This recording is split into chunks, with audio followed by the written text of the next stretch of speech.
So I wanted to talk about how to practice, or at least how my philosophy is on practicing. I believe making my videos is actually practicing, and sometimes it's noodling, depending upon if you learn something from it or not. So, like noodling, I did a video on noodling is defined as like kind of being all over the place without a beginning, middle, or end. And yeah, I tend to noodle, but I learn a lot from it. So let's talk about the way I approach practicing, or at least what I view are the fundamentals of practicing. I think you can break your practice up into three different areas. And hear me out. So I look at it as one, you can practice what I call the fundamentals of music, which are the basic, obvious thing: scales, your chords, your arpeggios, music theory, and you can even throw ear training in that. So these are the typical things that you would hire a teacher or go to music school or conservatory to learn. And really, the association with practicing is sometimes boring. You think of a kid learning the piano, learning the violin, and learning the cello, and really dreading practicing because it's like going to school to them. And it's not as musical as it could be. So you do have to do it. So that's one area and one focus that I strongly urge, which is really the fundamentals of music. The second one is repertoire or songs. And it kind of ties into the last thing I said, which was ear training. That's the fun stuff. That's what I grew up playing. I didn't know music theory, scale, chords, arpeggios. I just heard something and I wanted to play it. So I developed my ear by trying to figure that out. And that's repertoire to me. I didn't learn on a classical instrument. I didn't start off on a classical guitar or violin or a cello or anything like that. So to me, my aim was trying to learn songs, and that's what I focused on. Okay, so which was repertoire songs. A lot of people think that they don't have the ability to do that, that they have to take some ear training course or anything like that. I think that the more you do it, the better you get at it. And it's a fundamental part of playing music, whether you are learning on a classical instrument or whether you are learning on a popular instrument. So, repertoire songs, and it kind of differs, obviously. If you did the first part and you came up through a classical tradition, you're learning repertoire, but you're learning to read music. You're not learning it so much. You're listening, don't get me wrong, but you're not learning to say, hey, what is this guy playing? Is it a sharp? Is it a flatted chord or things of that nature? The third part, and this is a part that's often neglected to me, is the instrument as your teacher. Your best teacher on anything is the actual instrument that you're playing. It is not a person. It is not a book. It is this. Okay? And for me, it's the guitar and when I'm trying to play the cello. What I mean by understanding the instrument is you have to figure out a systematic way to be able to learn where notes are on your instrument. There are tons and tons and tons of book written on things like that, but you got to figure out a way. It's not mystical. Let me give you an example. Practicing major scales.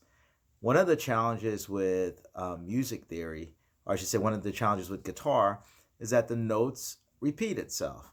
So we, as guitar players, learn scales, sort of like pentatonic, G.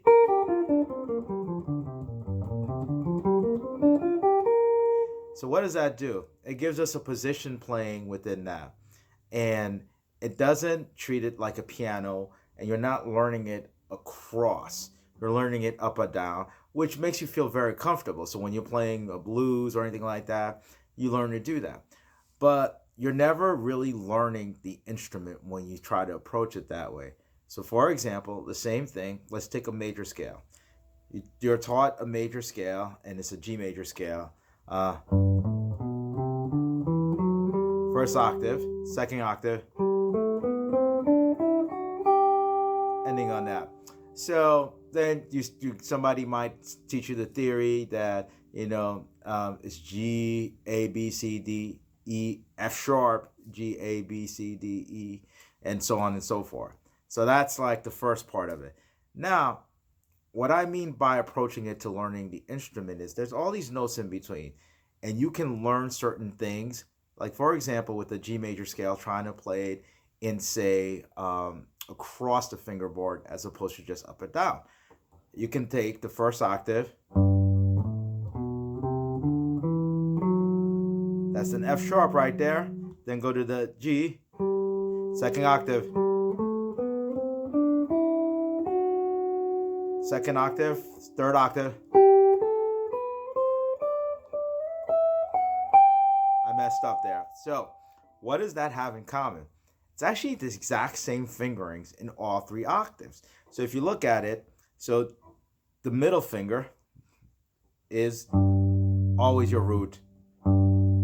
Then right here, the little finger is their second. Okay? Now remember this note right here? That's the F sharp. Everywhere I play this, the way I've sort of memorized it, the F sharp is always gonna be used with my ring finger, as by way of example. So you got, and then I just shift to the second, then shift to the second. Okay, so basically you're playing the exact same pattern.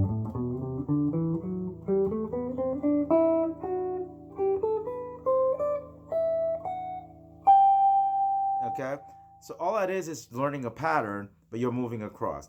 So just things like that is that helps me learn all of the notes on the guitar in and of itself. And you just make up exercises and think of ways to do that. What I started off with was interval playing. So this thing is,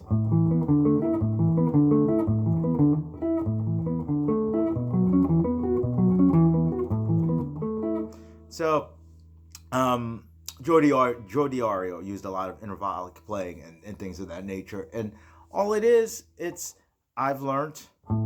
That's a 1. That's a 5. That's actually the 2.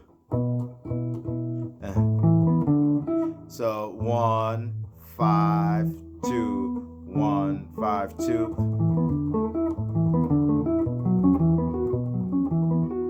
So things like that. So when I'm doing those things, those are mechanical things that eventually become more musical, and you can start interspersing with your playing.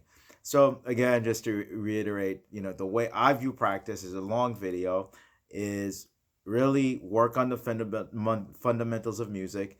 The second thing is learn repertoire, whether you're doing it via music theory and learning to read or via your ear. And the third is work with your instrument. Whatever works for you to identify the different notes and the different positions, work on them. Okay, work on them. And I would maintain that probably learning your instrument and the nice nuances and the secret that it possesses is probably the number one thing in developing your ear. All right, thank you for watching this long video and hope you had a great Monday. Bye now.